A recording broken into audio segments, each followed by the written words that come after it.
Confidence is more than just strutting down the hallway or giving someone a cutting remark. But don't mistake it for arrogance, darling. Arrogance makes you a target. Confidence makes you unstoppable. I'm not acting, I'm playing. There's a difference.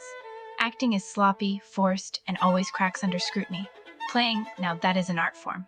And don't underestimate the power of a well-placed pout. People melt for a sad, pretty face. Hey everyone, welcome to Fictopia. Today, we're getting exclusive advice from none other than the queen herself, Regina George. And you're going to learn how to be Regina George. Oh please, you don't just become me. It's not a costume, sweetie. It's a lifestyle. A very exclusive, very high-maintenance brand of power. But since you asked so nicely, and because I'm feeling generous today, I'll give you a little peek behind the curtain. First rule, always know who's watching and who wishes they were you. Second, be so flawless that even your enemies have to compliment your hair before they stab you in the back. Now, lean in, because Regina George doesn't repeat herself. So you're saying it's more than looks, it's strategy too. Can you give us an example of how you use that in real life? Oh, darling, it's about everything. Looks, reputation, manipulation, alliances. Everything is a weapon, if you know how to wield it. Here's a simple example. Say you want to get invited to a party that everyone's talking about. What do you think I'd do? I'd love to know. What would you do to make sure you got that invite? The subtle art of manipulation, my favorite. I'd find out who's throwing the party and what they value. If it's status, I'd flaunt my connections. If it's coolness, I'd drop hints about the trendiest new club I just discovered. I'd influence them, darling. Because if there's one thing I do well, it's making people think they came up with the idea on their own. So it's all about strategy, reading people, and giving them the illusion of control. That's genius. But how do you know what someone values without being obvious? Oh, sweetie, it's about finesse. People are like open books if you know where to look. A quick glance at their social media, a sly comment about their favorite brand, a compliment on their newest acquisition. All of it tells me what buttons to push. The key is to make them feel special, like you genuinely care about their interests. That's when they start dropping their guard. And don't underestimate the power of a well-placed pout. People melt for a sad, pretty face. Interesting, so it's like reading people and reflecting what they want to see. But Regina, how do you make sure it doesn't look fake? How do you pull it off naturally? Because I am the standard. Fake is what other people do when they're trying to be me. It's not about pretending, it's about curating. I know what works, what feels right, and what makes people lean in a little closer. Confidence sells, darling. If you believe it, they will too. And if someone calls you on it, oh please, as if anyone has the guts to say that to my face and live. Curating, not faking, I love that. So Regina, how do you build that confidence every day? Is it something anyone can learn, or is it just born with it? Confidence, darling, isn't something you buy or learn. It's a mindset. It's looking in the mirror and truly seeing your worth. Yes, some people are naturally more confident than others, but confidence, it can be nurtured, cultivated, wielded like a weapon. If you want it, darling, you work for it. Wake up every morning and remind yourself why you matter. And when people try to knock you down, smile and walk away. They're just jealous they're not you. Confidence as a weapon, I love that. Can you give an example of how you use it to your advantage in everyday life? Oh, you have no idea how useful it can be. In school, in social situations, even in business. Confidence opens doors. Let's say a group of girls are gossiping behind your back. Most people would cower. Not me.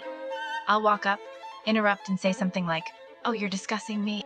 How flattering, and they'll be so flustered by my confidence that they'll scramble to deny it. Or laugh it off with a nervous, "We weren't really, we just..." Works every time. Another time, I was trying to get into this exclusive, members-only club. The bouncer took one look at my high-end outfit, my glossy hair, and the gold bracelet on my wrist, and waved me right in. He didn't even ask for ID. Later, I found out that club was for people with a net worth of at least $10 million. They assumed I was a VIP, just because I looked the part. Confidence, darling. It's the ultimate disguise. Wow, so confidence isn't just attitude, it's presentation. The way you walk, dress, and carry yourself literally changes how people treat you. So Regina, how do you decide what kind of image to project?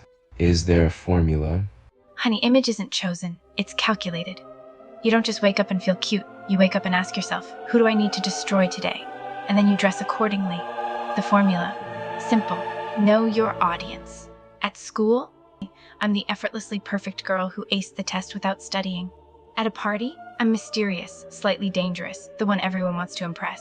In front of teachers or parents, oh please, I'm angelic. You shift like water, but always stay on brand, flawless, in control, just out of reach. Because darling, if they can't define you, they'll spend forever trying to figure you out. And by then, I've already won. So it's not about being fake, it's about being adaptable. You read the room and become the version of yourself that wins it. But Regina, how do you make sure you don't lose yourself in the act? Oh darling, I'm not acting, I'm playing. There's a difference. Acting is sloppy, forced, and always cracks under scrutiny. Playing, now that is an art form. And the key is to know your core self.